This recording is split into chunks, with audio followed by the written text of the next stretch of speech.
This is a book where Karen fights with her friend Nancy. I don't know why they decided it should have a cover with Karen and Nancy having fun together. That's the opposite of what happens. Argo Funk Book Review, Argo Funk Book Review.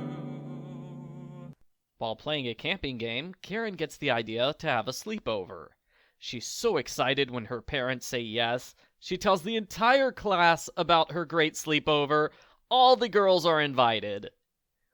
2 weeks later, Karen decides it's time to plan the sleepover party. I'm not sure why she waited 2 weeks. She just spent 10 pages getting excited for the sleepover. I thought she'd have the sleepover a lot sooner. Karen makes a list of things to do, and she sends invitations. Nancy is sad when her invitation doesn't arrive in the mail. As the week goes on, Nancy gets madder and madder that everyone else but her was invited. Karen could easily solve the problem by making another invitation, but she doesn't think of that. Nancy tattles on Karen for drawing in a school book. Karen gets in trouble. She's forced to miss recess. She's so mad that she uninvites Nancy to the sleepover party. Karen feels a little sad about fighting with her best friend, but she assures herself that Nancy started it. The next week, there's a new student in class. Pamela Harding is so glamorous. She wears makeup and dresses fancy. Karen invites Pamela to the sleepover party. Sadly, Pamela is a bit of a snob. She refuses to use a sleeping bag like all the other girls. She says she has to sleep in a bed. She laughs at the idea of Karen having a playroom. She sits on the couch when everyone else sits in a circle on the floor. Worst of all, Pamela says she doesn't like pizza. How could she not like pizza? Karen wants to watch a spooky movie called The Wizard of Oz. Pamela says that's a baby movie, which really upsets everyone else. When the movie is over, Pamela brags she's seen it 87 times. Why does she watch it so much if she thinks it's a dumb baby movie? Also, is Janie eating Karen's ponytail when they watch the movie? That's what it looks like. The kids go downstairs to make cookies.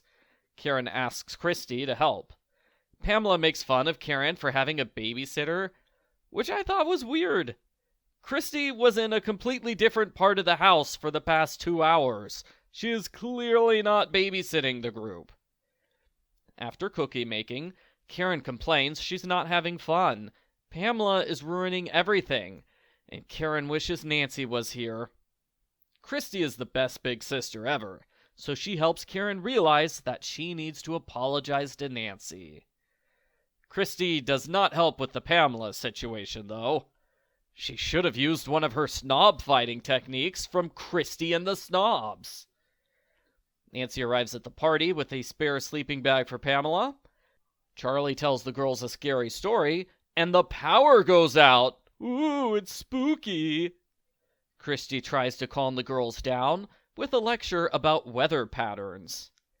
When did Christy become a nerd? The girls get ready for bed, and Pamela makes fun of Karen for having a stuffed animal.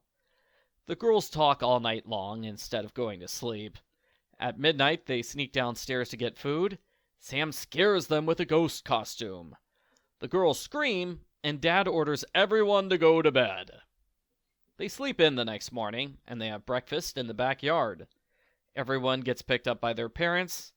Nancy, Hanny, and Karen decide that they're tired of fighting with each other.